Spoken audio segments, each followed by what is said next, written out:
யார் இதை ஓதுவாரோ அவருடைய கவலைகள் நீங்குவதற்கு அது மருந்தாகும், அது அவர்களுக்கு விடுதலை அளிக்கும் என்று சொன்னார்கள். அப்போது ஒரு அரபி வந்து விட்டார். வெகு தூரத்தில் இருந்து வந்தவர். வந்தவுடன் அந்த பேச்சு மாறிவிட்டது. அல்லாஹ்வுடைய தூதரை பின்தொடர்ந்தே நான் சென்றேன். அதற்கு பிறகு சென்று ரசூல் ஸல்லல்லாஹு அலைஹி வஸல்லம் வீட்டின் அருகே வந்தபோது அவருடைய கவனத்தை திருப்புவதற்காக ஒரு சத்தமிட்டேன். ரசூல் திரும்பினார்கள். சஅதை பார்த்து கேட்டார்கள், சஅதை ஏன் பின்தொடர்கிறாய்? யா ரசூலல்லாஹ், ஒரு துஆவை சொல்லித் தருகிறேன், அது உங்களுடைய கவலைகளை நீக்கும் என்று சொன்னீர்களே, அந்த துஆ எது யா ரசூலல்லாஹ்? சஅத் அவர்களுக்கு அல்லாஹ்வுடைய தூதர் ஸல்லல்லாஹு அலைஹி வஸல்லம் சொன்னார்கள், என்னுடைய சகோதரர் யூனுஸ் மீன் வயிற்றிலே இருந்தபோது தன் கவலையை அல்லாஹ்விடத்திலே முறையிட்டு விடுதலை பெற்றாரே, அந்த குர்ஆனுடைய வார்த்தை தான் அது. லா இலாஹ இல்லா அன்த சுப்ஹானக இன்னி குன்து மினல் ஸாலிமீன். படைத்த இறைவனே, வணங்க தகுதியானவர் உன்னை தவிர வேறு யாரும் இல்லை. லா இலாஹ இல்லா அன்த் சுப்ஹானக், நீ பரிசுத்தமானவன். யார் இதை ஓதுவாரோ அவருடைய கவலைகள் நீங்குவதற்கு அது மருந்தாகும், அது அவர்களுக்கு விடுதலை அளிக்கும் என்று சொன்னார்கள். அப்போது ஒரு அரபி வந்து விட்டார். வெகு தூரத்தில் இருந்து வந்தவர். வந்தவுடன் அந்த பேச்சு மாறிவிட்டது. அல்லாஹ்வுடைய தூதரை பின்தொடர்ந்தே நான் சென்றேன். அதற்கு பிறகு சென்று ரசூல் ஸல்லல்லாஹு அலைஹி வஸல்லம் வீட்டின் அருகே வந்தபோது அவருடைய கவனத்தை திருப்புவதற்காக ஒரு சத்தமிட்டேன். ரசூல் திரும்பினார்கள்.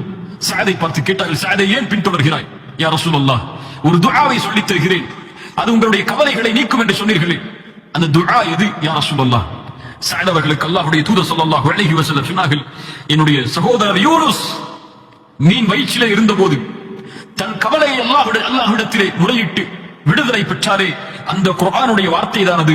லா இலாஹ இல்லா அன்த சுப்ஹானக இன்னி குன்து மினல் ஸாலிமீன். படைத்த இறைவனே, வணங்க தகுதியானவர் உன்னை தவிர வேறு யாரும் இல்லை. லா இலாஹ இல்லா அன்த் சுப்ஹானக், நீ பரிசுத்தமானவன். யார் இதை ஓதுவாரோ அவருடைய கவலைகள் நீங்குவதற்கு அது மருந்தாகும், அது அவர்களுக்கு விடுதலை அளிக்கும் என்று சொன்னார்கள். அப்போது ஒரு அரபி வந்து விட்டார். வெகு தூரத்தில் இருந்து வந்தவர். வந்தவுடன் அந்த பேச்சு மாறிவிட்டது. அல்லாஹ்வுடைய தூதரை பின்தொடர்ந்தே நான் சென்றேன். அதற்கு பிறகு சென்று ரசூல் ஸல்லல்லாஹு அலைஹி வஸல்லம் வீட்டின் அருகே வந்தபோது அவருடைய கவனத்தை திருப்புவதற்காக ஒரு சத்தமிட்டேன். ரசூல் திரும்பினார்கள். சஅதை பார்த்து கேட்டார்கள், சஅதை ஏன் பின்தொடர்கிறாய்? யா ரசூலல்லாஹ், ஒரு துஆவை சொல்லித் தருகிறேன், அது உங்களுடைய கவலைகளை நீக்கும் என்று சொன்னீர்களே, அந்த துஆ எது யா ரசூலல்லாஹ்? சஅத் அவர்களுக்கு அல்லாஹ்வுடைய தூதர் ஸல்லல்லாஹு அலைஹி வஸல்லம் சொன்னார்கள், என்னுடைய சகோதரர் யூனுஸ் மீன் வயிற்றிலே இருந்தபோது தன் கவலையை அல்லாஹ்விடத்திலே முறையிட்டு விடுதலை பெற்றாரே, அந்த குர்ஆனுடைய வார்த்தை தான் அது. லா இலாஹ இல்லா அன்த சுப்ஹானக இன்னி குன்து மினல் ஸாலிமீன். படைத்த இறைவனே, வணங்க தகுதியானவர் உன்னை தவிர வேறு யாரும் இல்லை. லா இலாஹ இல்லா அன்த் சுப்ஹானக், நீ பரிசுத்தமானவன்.